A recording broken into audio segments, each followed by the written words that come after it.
그 탄력성을 왜 배웁니까? 그랬을 때 어때요? 여러분들은 이 탄력성을 국가와 민족을 위해서 배운다 이런 분은 아무도 없잖아요.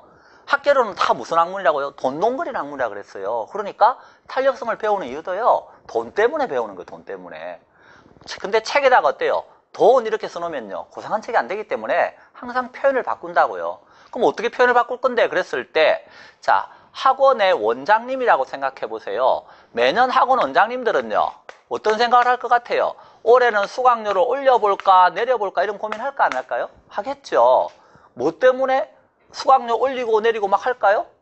국가 민족을 위해서요? 그거 아니겠죠? 돈 벌어보자 이렇게. 그 돈이 뭔데요?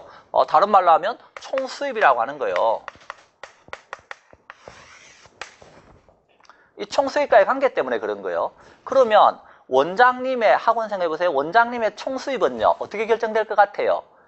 수강료에다가 뭘 곱하면 돼요? 수강생, 학생 수를 곱하면 총수입이 나올 거예요. 그죠? 그러니까 수강료에다가 총수입은 수강료에다가 뭘 곱해주세요? 학생 수, 수강생 수를 곱하면 돼요. 자, 이걸 표현할 때 우리는 수강료가 지금 뭐죠? 가격이잖아요. 가격. 그 다음에 수강생 수는 이 학원에 지금 등록했으니까 이 학원을 수요자가 되는 거죠. 학원 다니고 싶어. 그래서 수요량이 되는 거예요. 이렇게. 그러면 이게 가격에다가 수량을 곱하면 총수입이 된다고요. 자, 그러면 이때 가격을 올릴 수도 있고 내릴 수도 있다 그랬잖아요. 가격을 올리는 자극을 주면 이게 수량이 어떻다고요? 비싸면 안 사. 그래 수량이 줄어드는데 왕창 줄어들어 보세요. 그게 왕창 줄어드는 게 뭐라 그랬어요? 탄력이라 그랬잖아요. 만약에 수요자가 이렇게 가격을 변화시킨다는 자극에 대해서 탄력적이라면요. 가격을 변화시킨다는 자극에 대해서 탄력적이라면 가격을 올리면 오히려 어떤 일이 생겨요? 가격이 탄력적일 때. 가격 올리면 여기 수량이 왕창 줄어들어서 수입이 늘어나겠어요? 줄어들겠어요? 수강료 한 10% 올리려고 하다가 수강생 한 50% 빠져보세요. 그럼 수입이 오히려 줄어들겠죠? 그래요. 줄어듭니다. 그럼 어떡하라고요? 수요자들이 가격에 대해서 탄력적이다, 즉 민감하게 반응할 때는요, 가격을 내리세요. 내리면 어떻게 되는데요? 싸면요, 더 사. 그래서 어때요? 수강생이 왕창 늘어날 수 있다는 거 이렇게. 그럼 10% 수강료 깎아줬는데 수강생이 막 20%, 30%, 40% 막 늘어나. 그러면 전체 수입이 어떻게 된다? 증가한다는 거예요. 자, 정리하자면 수요자들이 가격에 대해서 민감하게 반응한다, 즉 탄력적으로 반응한다. 그럴 때는 가격을 내리세요. 그러면 수입이 오히려 어떻게 될 수 있어요? 증가할 수 있습니다. 여러분이 마트 이런 데 가보면요, 다른 마트보다 1원이라도 쌉니다 막 이렇게 써놨어요. 왜? 수요자들이 가격에 민감하게 반응한다고 봐서 이렇게 저가 정책을 썼을 때 오히려 수입이 늘어날 수 있다는 거예요. 그런데 반대로 수요자들이 가격에 대해서 어떻게 반응한다면 비탄력이 다른 말로 뭐라 그랬죠? 둔감입니다. 그죠? 둔감하게 반응한다면 어떤 일이 생길 수 있어요? 둔감하게 반응한다면 가격을 뭐 한다 했을 때, 올린다 그랬을 때 가격 올립니다. 올려도 둔감은 양의 변화가 적은 거니까 수량이 별로 안 줄어들어요. 즉 수강료 올려도 가방 싸는 사람이 별로 없다는 거예요. 그럼 원장님 입장에서 총수입은요, 어떻게 될 거다? 가격 올리면 총수입이 증가하는 거예요. 이렇게. 그런데 가격을 내리면 어떻게 되겠어요? 가격을 내리면 싸면 더 사. 그래야 되는데 더 사는 사람이 별로 없다는 거예요. 둔감이니까. 그래서 이때는 오히려 기존의 수강생만 수강료 깎아준 꼴이 되기 때문에 총수입은 오히려 줄어버려요. 그래서 백화점, 무슨 브랜드 매장, 무슨 루비똥이니 그런 거 있잖아요. 여러분들 여성분들 좋아하는 그런 거. 그런 데는요, 어때요? 브랜드로 승부한다 이러면서 가격으로 승부 안 한대요. 그 말은요, 지금 개별 소비세 깎아줘도요, 그런 매장들은 지금 오히려 가격을 뭐 하고 있어요? 올리고 있어요. 내리라고 했더니. 왜? 수요자들이 가격에 대해서 둔감하다고 봐서 가격을 올리는 고가 정책을 썼을 때 오히려 총수입이 어떻다? 증가하더라는 거예요. 그래서 정리, 탄력성 왜 배웁니까? 국가와 민족을 위해서 배우는 게 아니고요, 이제 총수입 때문에 배우는 겁니다. 수입과의 관계 때문에 배우는 건데, 그때 수입이 늘어나려면 어떻게 되는데요? 수요자들이 가격에 대해서 민감하게 반응한다, 탄력적일 때는 가격을 내리세요. 그래야 수입이 늘어납니다. 근데 수요자들이 가격에 대해서 둔감합니다. 그때는 가격을 올리세요. 그래야 수입이 늘어납니다. 이런 걸 알아보기 위해서 배우는 겁니다.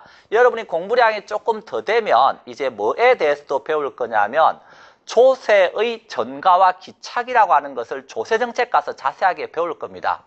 그러면 아주 상식적인 이야기인데요. 자, 상식적인 이야기인데 세금을 자, 공급자에게 세금을 올리게 되면 공급자는요, 그 세금을 누구에게 떠넘길 것 같아요? 수요자들에게 떠넘긴다. 이걸 전가라고 배워요, 우리가.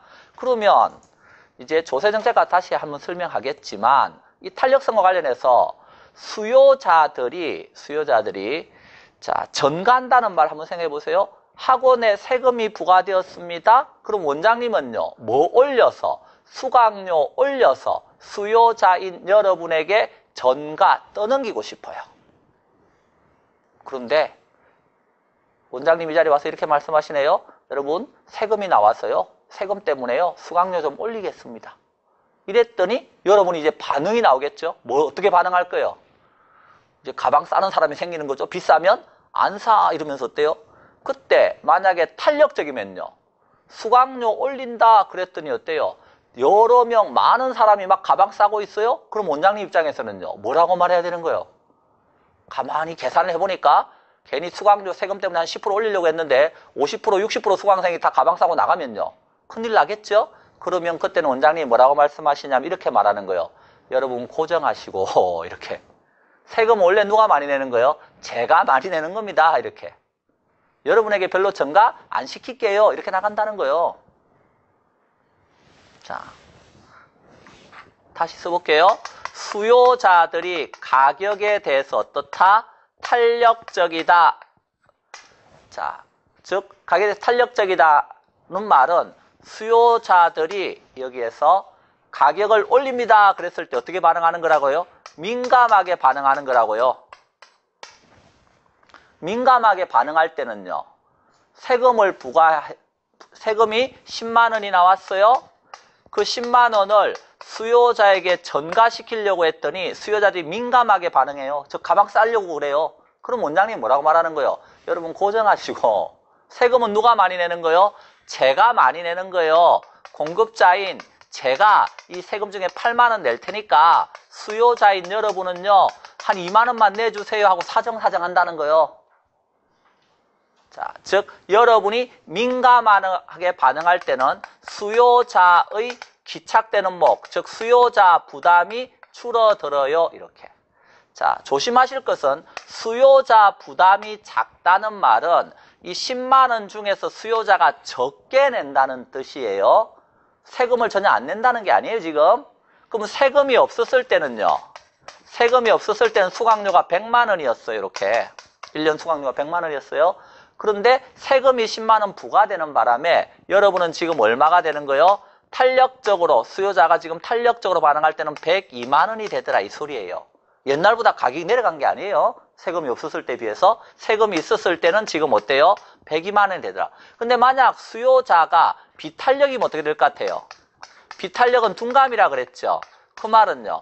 여기 와서 원장님이 세금이 10만 원 부과되었는데요. 이러면서 어때요?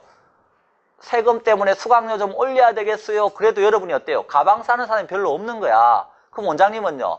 기쁜 마음으로 어때요? 세금을 여러분에게 많이 떠넘기면서 공급자는 저는 2만 원만 부담하고요. 수요자인 여러분이 8만 원 부담하세요. 이러면서 8만 원을 여러분에게 떠넘겼어요.